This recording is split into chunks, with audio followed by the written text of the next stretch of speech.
Hey friends, welcome to today's video. Today, I'm gonna be reviewing the DIOR Backstage Face and Body Foundation. I haven't even opened this guy. My video, the one up yesterday, today I'm filming this on Monday, so Sunday's video was my fantasy Sephora shopping cart. And this was one of the products that I mentioned, and I had a lot of comments from you guys saying that it was such a great foundation, that it was transfer resistant on masks, that it was like the perfect foundation for summer. So I went to Sephora and I picked it up. So we are going to test this out today. I'll be doing check-ins. I'll give you my full kind of review and first thoughts. Now, if you haven't been to a Sephora or an Ulta or any makeup counter since the pandemic, I've been twice, and you're not allowed to touch testers. And the only way that they can actually kind of swatch product for you or complexion product is by using a little plexiglass kind of, swatch thing on your hand, and then they put the product on the glass. So that's kind of the best way that you can get swatched. So hopefully I got the right color. I have the shade 1N. So 1 neutral is the shade. Before we get started in applying this, I do want to read you some of the claims and what really piqued my interest about this foundation. I have wanted to purchase this for a long time. I can't tell you how many times I've been at Sephora, picked it up, almost bought it, but for some reason I didn't. So this retails for $40. It is 1.6 ounces. On Sephora's website, they have 40 different shades, so a pretty extensive shade range. Now, what really piques my interest about this foundation, it's described as being sweat and water resistant. It is also described as having medium coverage, which is kind of right where I like it. I want some coverage, but I don't want too much. It says it's great for normal, dry combination and oily skin. It's supposed to feel very lightweight. Let me read you. I'm just going to read you here what it says. So achieve a flawless complexion on both the face and the body. Now, kind of makes me think of MAC Face and Body. If you remember that foundation, I'm sure they still have it, but that was such a great foundation. It kind of actually came in a similar packaging to this. It was also sweat and water resistant. This lightweight waterproof formula resists with workout sessions. Okay, like that. High temperatures and humidity. Need all of that here in Texas. While the pigments create a smooth and natural look, it can also be used to camouflage minor imperfections on the neck, shoulders, legs, or anywhere else. This sounds exactly like Face and Body to me from MAC. So if you have tried this and you've tried MAC Face and Body, I would love to know your thoughts and how they compare. It has been a long time since I've worn MAC Face and Body. Actually, I used to have a jar here, or a little bottle, but I tossed it out because it was so old. Okay, so let's go ahead and get started. The only thing that I have on my skin right now is my Elta MD SPF that does have a little bit of a tint.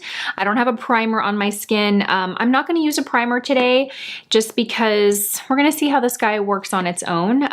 Yeah, so let's get started. Oh, you know what I'm going to need? I'm going to need a foundation brush. Just one sec. Okay, let's clip this part of my hair back. I just washed it today, so it's a little big. All right. Oh, okay. Seriously, this reminds me so much of Face and Body. Even the packaging, this is exactly how MAC Face and Body came. All right, so this is supposed to be neutral. It does look a little bit more pink to me on the hand. This is the consistency, so you can see it is actually not as watery as I expected it to be. I expected it to slide down the hand much quicker, but it's you can tell it's more of a watery foundation, but it's not like super thin or runny.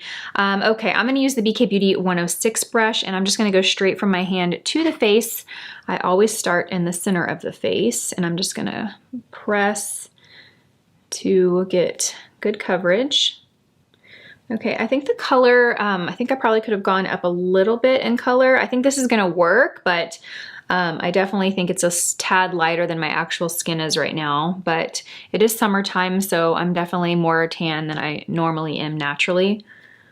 When it comes to picking a foundation for summertime when I'm really dark, I honestly think it's better to go a little bit lighter and then just add that warmth in with your bronzer than to go too dark in the face. I don't know, I just like doing a little bit lighter and then going in with bronzer to kind of give dimension and warm the face up a bit.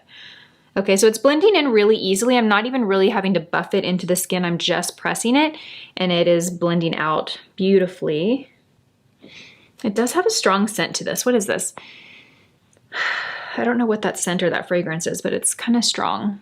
It doesn't bother me. I'm not really one that's too sensitive to fragrance or scents, but I know some of you guys prefer none. All right, so I have used all of what is on what I dispensed. I do think I want to go back and add a little more coverage just to see how buildable this is. Let me actually zoom you guys in a little closer so you can see a better view of what I'm seeing. Okay, here we are, up close and personal. All right, so that was, I can't really call that a pump because it, you know, you kind of just squeeze it out. So we're gonna squeeze out a little bit more. I do think with a foundation like this, it's probably better to work in little bitty layers. So rather than get a whole lot at one time and slap it on the face and try and blend it out, do a light layer like I did, and then give it a minute or two to kind of set and dry down, and then go back and add another little layer. This is all that I grabbed, and we're gonna go in and just kind of build this on top. Okay, so I'm gonna start right here because I am noticing in the center it looks like right here on the nose. I feel like I can see it kind of building up, so I wanna avoid putting more product there. Now I'm gonna go and buff, kind of blend out those edges. If you own this foundation and love it, I would love to know your favorite way to apply it. To use a brush, to use a sponge, to use your fingers. I do find that some foundations just work better with different applicators. Sometimes you might apply a foundation not like the way that it went on, but it might be as simple as just like changing your tool and finding that it's better applied a different way. Okay, all right, so now that it is on, I'm gonna really kind of look at this. There are parts of the skin that I think look really nice, but there are other parts that I think are, the foundation's really obvious. Like I feel like it's real obvious around my nose, so it could just be that I applied too much. Let me go and kind of blot that in. Okay. All right, we're gonna go ahead and apply concealer. I think sometimes you just have to give foundation a few minutes, even a half hour, to really like set on the skin, allow your skin to start producing natural oils for it to really look its best. So for concealer, I'm gonna use the Instant Rewind, Age Rewind from Maybelline. And I have this shade 120 Light. This is pretty light for me, so it definitely gives like a real bright highlight under the eyes. But I like this concealer when I'm going with the foundation that's a bit more on the natural side, because this concealer is more on the natural side, so they work really well together. If I were to go in with a concealer that was really full coverage and I had more of a natural foundation on, it would look like super covered under the eyes and then it wouldn't really blend right. So I like to use a lighter weight concealer. And I'm using the BK Beauty 108 brush. I really like this brush for concealer, especially concealers that are lighter weight. For concealers that are thicker and more full coverage, you can still use this brush, but I find because it is a little bit fluffier and bigger than a normal concealer brush, it works best if the concealer is lightweight. Okay, and you really can kind of just press that down. Okay, that's pretty. Okay, let me give you a look at the skin, and then I'm going to put the rest of my makeup on, and then I'll be back. All right, let me give you some notes too while I'm looking. You guys can kind of determine yourself. I'm looking in the monitor here. So it definitely, to me, is a good medium coverage. I do think that it's a bit more than natural coverage, but that's also with a second layer. I think when I initially applied it, it was more of a natural coverage. I would say the finish is pretty natural in the sense that it doesn't look powdered or matte, but it doesn't look like luminous or glowy either. It's kind of right there in that middle as far as a natural finish. Not to mean that it's natural looking, but it's got a natural finish, if that makes sense. I feel like that can be kind of confusing sometimes. I do feel like it has a very soft, I don't know if velvety is the right word, but a very soft focused effect, meaning that I think it does kind of softly minimize texture in the skin, but you know, I can still see my pores here. It doesn't completely take them away. Okay. All right, let's go apply my makeup and I'll be right back to give you the time. It's 11:38 a.m. to be exact. So I'm gonna do my makeup and I will be right back.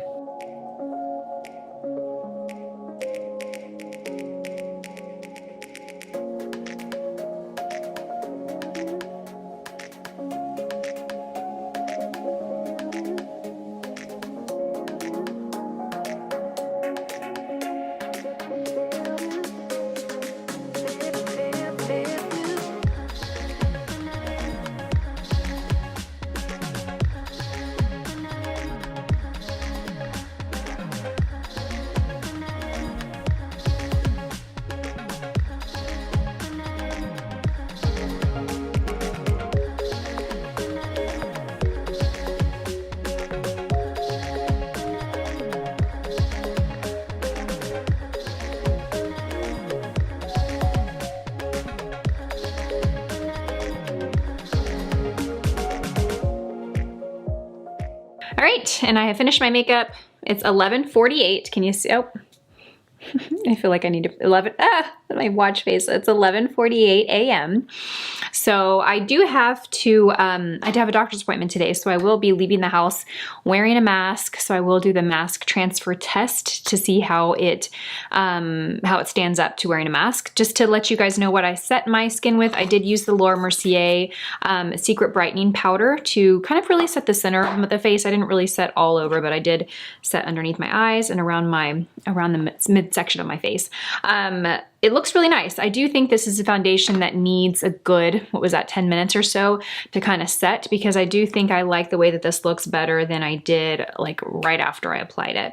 I would say the coverage is about as much as I would need. So let's give this guy a test. I'll check in every 3 or 4 hours or so. So I'll give you guys at least 2 check-ins today, if not a little bit more, and we'll see how this is holding up. Hey friends, so it is 2:47. I'm about to go into my doctor appointment, but I wanted to give you guys a little check-in before I put my mask on. I got my little mask.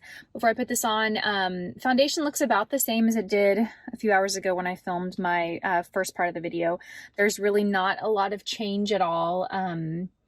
Yeah, it really looks the same. I haven't felt the need to touch up. I haven't gotten shiny or dewy at all. I don't feel like it's transferred anywhere or like or kind of smudged off at all. It still looks really good. Of course, it's only been what, 3 hours or so? Yeah, about 3 hours. But I'm gonna put my mask on and I will check in with you guys when I get off. This is a clean mask. So there is, let me make sure. Yeah, there's no makeup on here at all. There's no makeup on here. So I'm gonna put this side on my face and we will check to see what transfers, if anything. Okay, you guys, so it's 3:40. I just came out of my appointment, so let's check and see. I don't see any foundation on my mask, you guys. I really do not see any foundation on my mask. I'm impressed. I am impressed. Wow. Yeah, none. Okay, so let's take a look. It looks like a little came off on my nose, doesn't it? Yeah, it looks like there's a little bit of transfer on my nose, but I don't see it on my mask, so that's interesting. I don't know where it went, but everything looks to be good in place. There is a little bit of kind of gathering right here in the crease, but aside from that, everything looks the same. All right, so it's 3:40. I'll check in with you guys in a couple hours and we'll see how we're doing. All right, you guys, I'm back. It is 8:45 p.m. So this is gonna be my last and final check-in for you guys. I've had the foundation on for about 9 hours now. I have touched up once since this morning. Initially, I set it with powder and then I touched up later throughout the day. I actually touched up after my doctor's appointment. So I did just look in the mirror and kind of look and evaluate how things are looking. And overall, I really like this foundation. A couple of things to note are that it did have a little bit of settling in this thick, this defined crease that I have. I have a very strong fold here, and typically foundations always kind of find their way and settle there, but it did not really gather around my nose, which is a really common problem that I have with foundations, especially foundations that I wear in the summer or when it's hot or humid. I tend to have foundation that'll settle around there, and I really don't have any of that. It looks really good. It didn't really, I didn't really feel like it was a high maintenance foundation. I didn't feel the need to touch up much at all. In fact, when I touched up a couple hours ago, it was one of those things where I could have gone without touching up, but I thought I would just kind of freshen it up just to, you know, see how it did after a powder. So it's not one that requires a lot. There is a little bit of settling here in my pores. I'm actually going to zoom you guys in a little closer so you can see. I want you to see there's a little bit of settling here around my pores. And I think that going back and building it like I did is probably the reason why it is settling there. I applied a lot more foundation right here, and that might be why. But let me zoom you guys in so you can see a little bit better. Okay, so here we are. So if you get a really close look, you can kind of see some settling in here. My under eye looks like a hot mess, but that's not to do with the foundation. That's obviously the concealer there. But yeah, overall it didn't, I mean, everything looks like it did you know, 6 hours ago. The only area that it did transfer off a little bit is right here on my nose, but I didn't really have any come off on the face even after wearing my mask. So I was really impressed with that.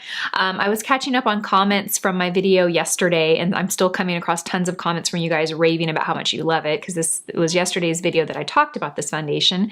And someone mentioned that they like to apply it with their fingers. So I'm going to give that a try tomorrow, because I do think that this might be one that may not be best applied with a brush. I don't know. I'm going to try it with my fingers, but overall I really like this foundation. I think that it has great wearability. It has a great natural to medium coverage. It's long wearing. I think if you have excessively dry skin, it might be one that you want to skip, but I think it's great for normal combo oily skin. So yeah, those are my thoughts on this. I'm going to zoom you guys back out. So those are my thoughts. Leave me all your questions and comments down below. I'm going to go check the kids in now, and Paul and I are going to go finish season 3 of Ozarks. We have like 2 episodes left, and I have a feeling we're going to plow through those tonight. I've been like hooked on that show. But anyway, I hope you guys enjoyed this video. As always, leave me your questions, comments, all that good stuff down below, and I will see you guys in my next video. Thank you guys for watching. Bye.